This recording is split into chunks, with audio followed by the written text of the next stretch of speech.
Kuatkan tekad, kuatkan hati. Negeri ini memanggilmu kawan. Belajar bergerak berbagi untuk negeri. Guru penggerak majukan pendidikan. Guru penggerak menghamba pada murid. Kreatif rancang pembelajaran. Hargai potensi, tingkatkan prestasi.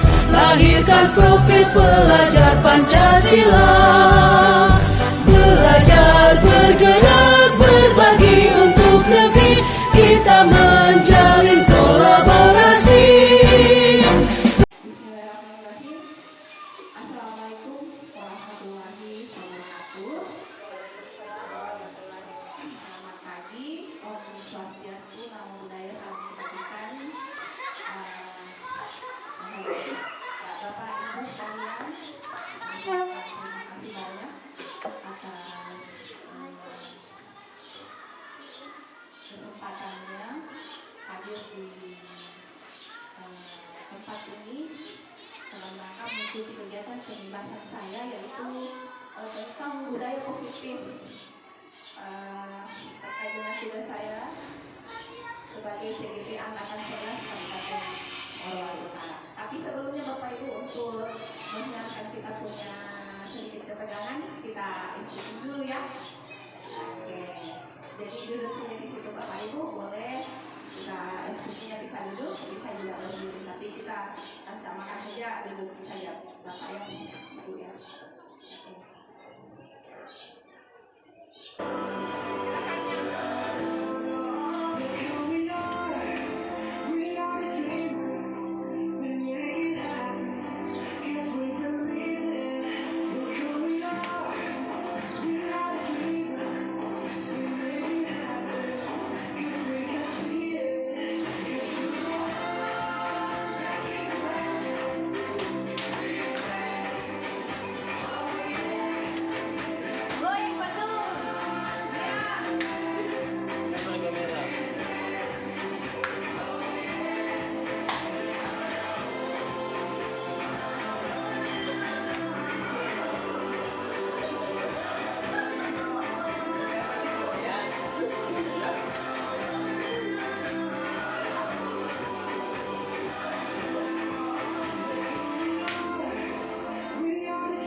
Ternyata budaya positif. Tentunya Bapak Ibu ini untuk materi budaya positif sudah tidak asing lagi ya, yang sudah menyelesaikan topiknya di PMN. Dan sekarang saya cuma mau menjelaskan kembali. Jadi saya di sini Bapak Ibu duduk di depan Bapak Ibu bukan mau dikatakan pintar, lebih pintar dari Bapak Ibu ya, tapi saya hanya ingin berbagi pengetahuan, berbagi pengalaman apa yang sudah saya dapatkan dari program pendidikan guru penggerak. Ya, jadi tentang budaya positif atau disiplin positif yang berpusat pada murid yang dikembangkan oleh Diane Gosen dengan pendekatan restitusi yang disebut dengan 5 posisi kontrol.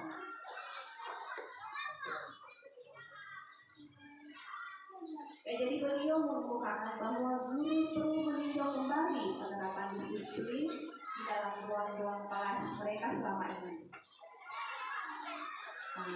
Jadi apakah Bapak Ibu sudah menerapkan pembelajaran di kelas yang berpusat atau memerdekakan murid atau menghadirkan murid?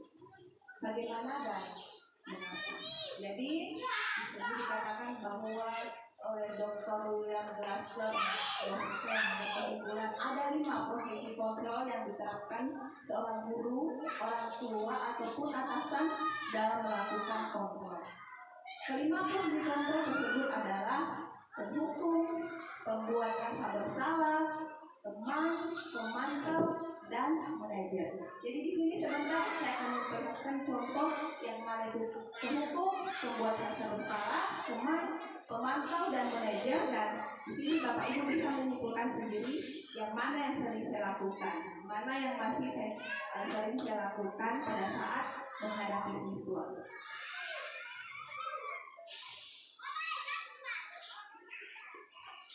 Ya, jadi selanjutnya ada dialog antara seorang guru dengan murid tersebut, serta bagaimana guru tersebut menjalankan disiplin dengan menggunakan kelima posisi kontrol untuk kasus yang sama. Jadi di sini sebentar ada kasus yang ditampilkan, yaitu seorang murid yang melanggar suatu peraturan sekolah.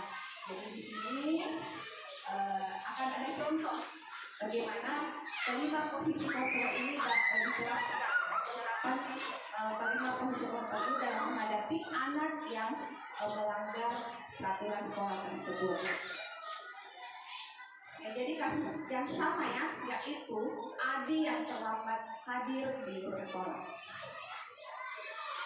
Nah, ini seperti ini kalau seorang penghukum menghadapi Adi yang terlambat di sekolah. Seorang penghukum bisa menggunakan hukuman fisik maupun verbal.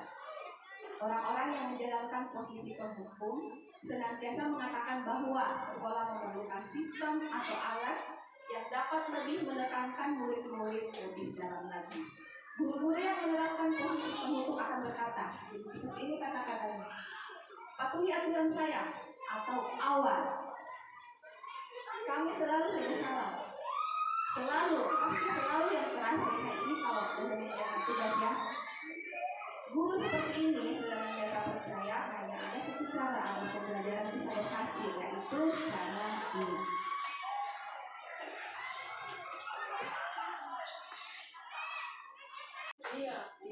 Posisi manajer adalah posisi kontrol yang disarankan untuk membimbing murid memiliki sikap disiplin yang positif, yaitu murid yang mandiri, bertanggung jawab, dan dapat memecahkan masalah. Tujuan dari posisi ini adalah agar murid dapat berefleksi atas tindakannya.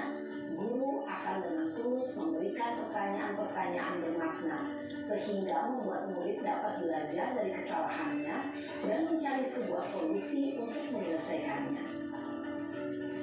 Ibu dan Bapak guru hebat, setelah mengamati adegan kelima posisi kontrol tadi, kira-kira posisi mana yang paling ideal? Posisi mana yang dapat menunjang motivasi intrinsik murid? Ya, tentu posisi manajer. Posisi ini memang posisi ideal yang ingin dituju setiap pendidik. Pada posisi kedua, guru dapat menerapkan disiplin positif dan berpihak pada murid yang memerdekakan murid. Perjalanan seorang pendidik tentunya tidak mudah untuk sampai pada posisi seorang manajer. Namun, tujuan kita pasti, yaitu menciptakan murid-murid yang mandiri, merdeka, dan bertanggung jawab. Sepakat Bapak Ibu ya, kita menciptakan murid yang mandiri, merdeka, dan bertanggung jawab. Terima kasih, kita lanjut lagi.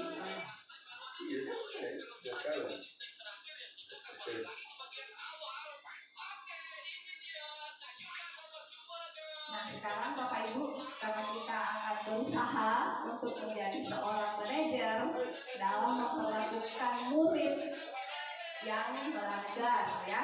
Nah, sekarang kita lihat lagi videonya, contoh adegan video bagaimana kita seorang dialog antara seorang guru dengan murid. Guru tersebut mempraktekkan posisi kontrol sebagai manajer. Jadi untuk kita menerapkan segitiga restitusi Bapak Ibu ya. Jadi kita lihat ada segitiga restitusi diterapkan di sini.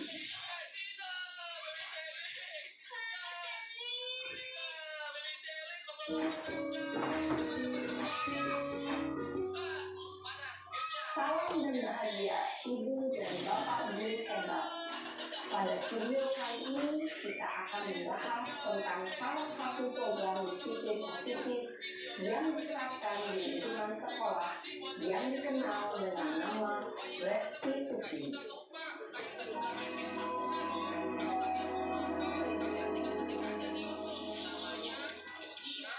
Restitusi dikembangkan oleh pakar pendidikan Diane Boston berlandaskan pada teori kontrol Dr. William Wilson. Segitiga restitusi adalah suatu proses dialog yang dijalankan oleh guru atau orang tua agar dapat menghasilkan murid yang mandiri dan bertanggung jawab. Pada saat guru di posisi manajer, aspek yang dikembangkan pada murid adalah motivasi intrinsik, sehingga penanaman nilai-nilai kebajikan dapat tumbuh dan berkembang menjadi suatu kebiasaan positif yang akhirnya membentuk karakter murid. Proses dialog ini terdiri dari 3 langkah yang digambarkan pada ketiga sisi pada segitiga restitusi. Sisi pertama adalah menstabilkan identitas. Ini yang pertama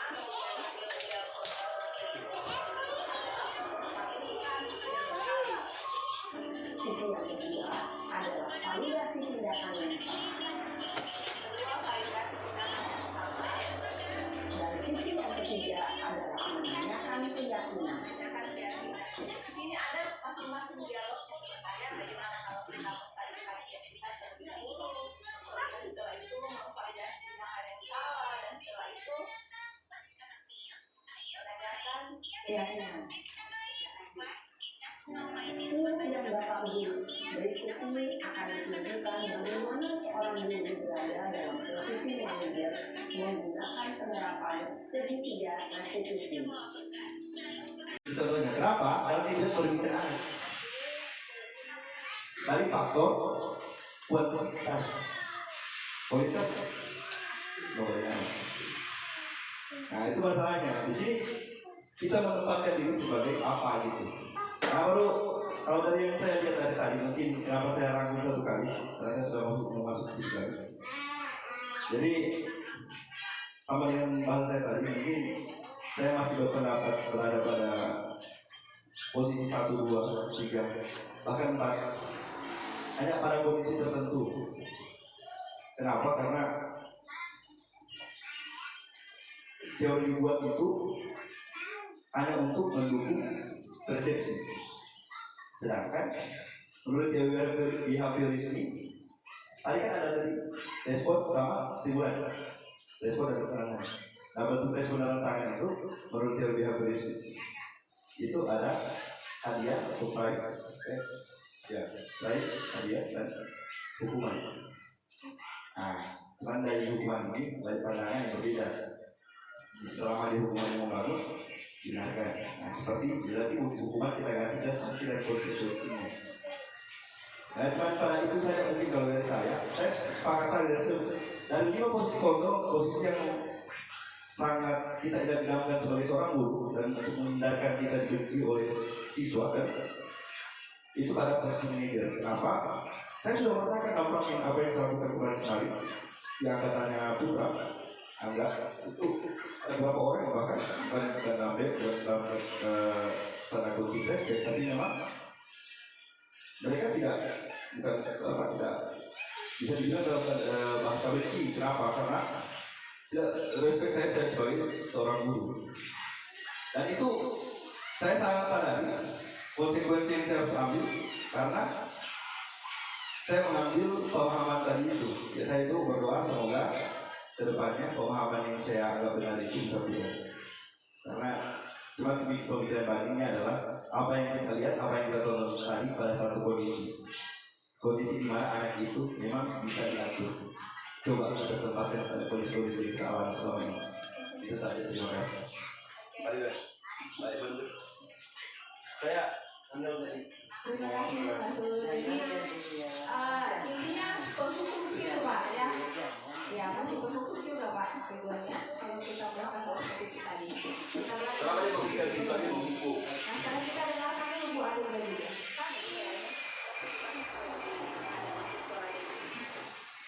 Baik, terima kasih. Seperti dijelaskan oleh tiga bapak tadi, menurut saya itu masuk penghukum, walaupun memang sudah disepakati di keyakinan kelasnya bapak, tetapi itu masih menjudge satu pihak peserta didik. Contoh lainnya misalnya seperti saya kelas bukan tidak boleh kalau masuk kalau tidak pakai bahasa Inggris. Mereka itu akan berusaha itu keyakinan kelas saya di kelas bahasa Inggris. Mereka akan berusaha untuk menghafal itu bahasa Inggris itu kan tidak menjudge. Walaupun dilarang masuk kelas, tetapi dia akan berusaha di luar itu supaya dia masuk. Itu kan bisa dijadikan kesepakatan kelas. Maksudnya tidak menghukum, tetapi itu sebuah konsekuensi. Jadi intinya kalau tidak menjudge berarti itu konsekuensi, tidak menjudge. Artinya macam tadi saya tidak menjudge. Artinya itu kan melalui kesepakatan lah. Ketika dia tidak melakukan, ketika dia tidak mencapai targetnya, maka apabila dia tidak mencapai target, dia harus tetap. Kalau dia lewati target berarti dia tidak melakukan. Berarti dia ada motivasi untuk seperti yang Ibu Anugrah bilang, katakan tadi bahwa misalnya saya sebagai muridnya, ketika saya misalnya tidak menggunakan bahasa Inggris, saya akan memberikan motivasi toh, karena ketika saya bisa mengucapkan bahasa Inggris, berarti saya tidak bisa masuk dalam kelas. Tapi itu kesepakatan kita. Dan dalam ketika dia melakukan push up, saya rasa itu tidak merugikan siswa. Karena kenapa? Dari segi pembelajaran saya, itu adalah bentuk fisik itu perlu untuk saya, kan? Ya, karena untuk olahraga. Cuma ada kan step-stepnya dalam olahraga ini. Mungkin ini seperti yang sampaikan tadi, tujuannya untuk apa? Misalnya push up ini apa tidak dengan apa dia punya apa? Connect tidak dengan passing tadi, dengan melakukan push up. Cuma itu. Oke, terima kasih. Kalau kita masih mau lanjut, kita nih mana kita klarifikasi, jadi mendengar dari tadi bahwa sepakat penghukum ya, dan Pak Ridwan masih mengungkapkan beliau punya ini kekuatan alasan mengapa itu dia bukan sebagai sebuah penghukum. Memang benar adanya sama-sama fisik kan, dan sama-sama olahraga. Sama-sama olahraga. Kalau menurut saya itu sanksi atau konsekuensi seperti itu. Kalau menurut saya, iya kan sama-sama fisik. Kecuali bukan jam olahraga, bukan jam olahraga, kemudian dikasih seperti itu.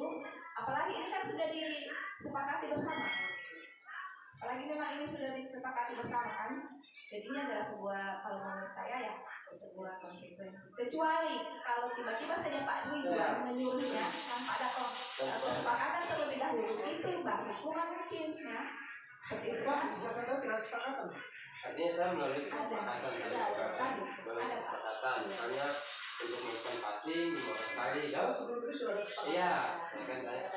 Tapi kalau macam dasarnya kesepakatan, seharusnya perbedaan kayak tadi. Kalau saya naik kelas, kita sudah sepakati dari awal dong, yang tidak punya nilai, yang jadi pembelajaran, yang tidak harus segini. Itu syarat. Betul Pak. Betul. Karena kalau tidak naik kelas, apabila sudah disepakati bahwa tidak ini kan, setelah dia tidak naik kelas, siapa yang dirugikan? Tapi setelah saya melakukan itu hukuman sanksi tadi, dia tidak naik kelas, siapa yang dirugikan? Tapi setelah saya melakukan itu hukuman sanksi tadi, dia melakukan itu kan, saya tidak merugikan siapa-siapa. Iya, menurut Bapak, itu kalau kita melihat dari bentuk fisik anak, saya punya adik, Pak, dihukum pada saat jam olahraga, dia bawa sakitnya sampai meninggal. Tidak, artinya Jadi belum tentu Bapak yang membenarkan begini. Itu dari pandangannya Bapak. Kita tidak gini kan, saya memberikan sanksi ini, kita ini kan artinya kita identifikasi kasih dulu persoalan siswa seperti apa. Namanya kesepakatan pasti kita serahkan juga Ya, kepada siswa karena tersebut. contoh Apakah begini, kamu bisa begini Pak melakukannya? Zulda. Kalau misalnya ada siswa yang Iya. tidak bisa Pak, saya tidak bisa pusat atau bagaimana? Karena kemarin Mungkin Pak Ridwan bisa memberikan Iya. solusi lain, misalnya Ada. mempelajari materi tentang Oke. aksi itu supaya bisa karena dilakukan. begini Bu ya, saya misalnya begini, karena kan mungkin saya punya persepsi ini yang salah atau bagaimana kan? Setiap perempuan yang mengalami menstruasi itu, saya tidak pernah menerima untuk lari-lari keliling. Dan saya bisa Pak. Nah itu saya mungkin satu kali kan, ya saya cuma katakan belajar apa yang teman saya pelajari. Misalnya kan macam pas ini kan bergerak dia tuh, namanya ini perempuan kalau Iya. mengalami hal seperti itu kan, nah silakan tulis apa bisa pasti bagaimana caranya. Itu penguatannya Bapak di teori. Ya itu. Tetapi kalau macam menghukum tuh, macam ini misalnya tidak mau tuh, macam apa tadi, mungkin saya tidak tahu tuh belum olahraga lain. Karena saya kan bertindak ini sesuai dengan kemampuan siswa. Saya tidak pernah mau misalnya lari sekian. Karena sekarang kan sudah ada modifikasi itu. Kalau dulu guru olahraga setiap mau olahraga silakan kita. Kemana dulu? Nah, sekarang kan sudah dimodifikasi. Mana itu yang apa? Yang menyentuh, misalnya ini voli, yang bagaimana saya tidak punya latihan kan tanpa lari, ada kan? Pemanasan Ada pemanasan lari Pak. Oke. Nah, sekarang saya lanjut Pak boleh? Silakan. Itu kan tadi dari standar positifnya. Ya, Standar saya coba dari standar negatifnya.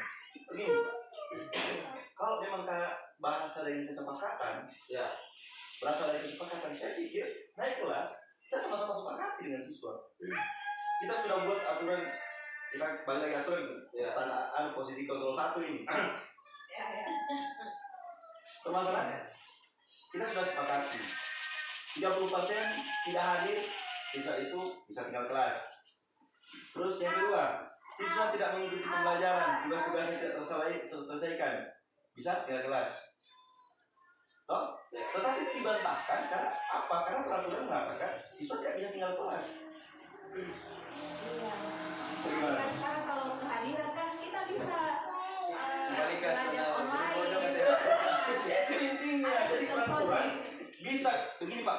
Konteks yang saya dapatkan adalah kita bisa terapkan itu ketika pada kontekstualnya, pada konteksnya siswa ini seperti ini gitu. Iya. Pada kondisi tertentu belum tentu coba kita gunakan tiga restitusi pada kemarin pahami sementara marah-marah tenang apakah bisa kita terapkan tiga restitusi belum tentu kan. Nanti sudah dingin mungkin jadi aman. Bisa.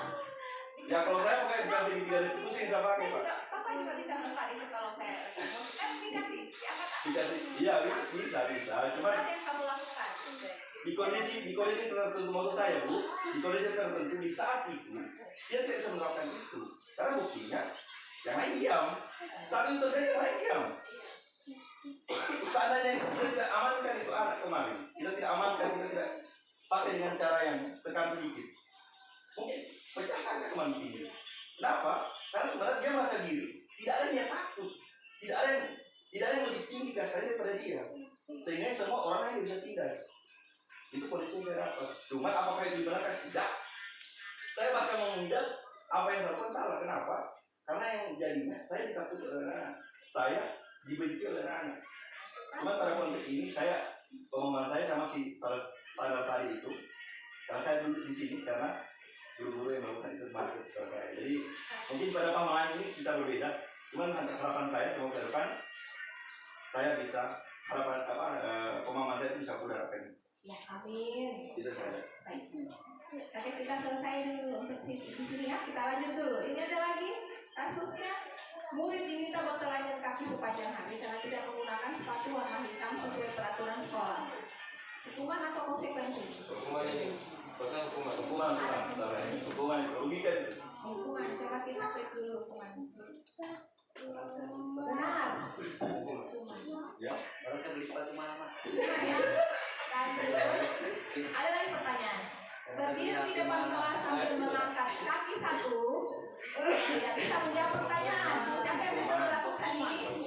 Saya sering itu. Iya, ini kan Tidak. ternyata hukumannya. Kalau dulu saya ngerasain ini, Hukuman. Rasa-rasa SD.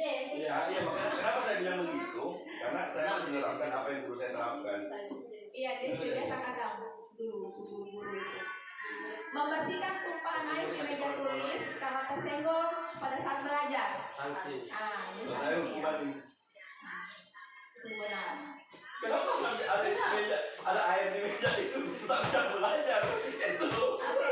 Kehilangan 10 menit jam istirahat untuk mengerjakan tugas karena terlambat datang dan tertinggal pelajaran selama 10 menit. Sanksi atau konsekuen atau hukuman?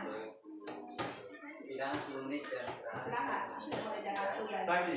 Ya. Kita klik sanksi. Penjelasan ya pada posisi Betul sekali. Lanjut, duduk di bangku di pinggir lapangan pada jam istirahat. Tidak diizinkan bermain oleh guru piket karena mencederai teman saat bermain di lapangan. Hukuman atau sanksi? Tidak bermain dia, jadi jarang bermain. Coba Pak Ridwan berikan Bapak guru olahraga. Iya. Jarang bermain karena mencederai teman saat bermain di lapangan. Dan juga, Hukuman kayaknya. ya, Hukuman. hukuman. Kalau saya setuju hukuman. Ya sanksi. Menurut kesepakatan tidak ini. Masalahnya kalau ya itu kalau macam dia mencederai, setelah itu dia minta maaf karena dia disengaja. Namanya adalah bentuk contoh main bola. Dia bilang dia sengaja. Terus atas dasar itu dia disuruh di depan tidak menonton, tidak bermain namanya menonton. Apakah tidak menyakiti perasaannya karena dia tadi tidak sengaja? Dia jadikan merasa bersalah.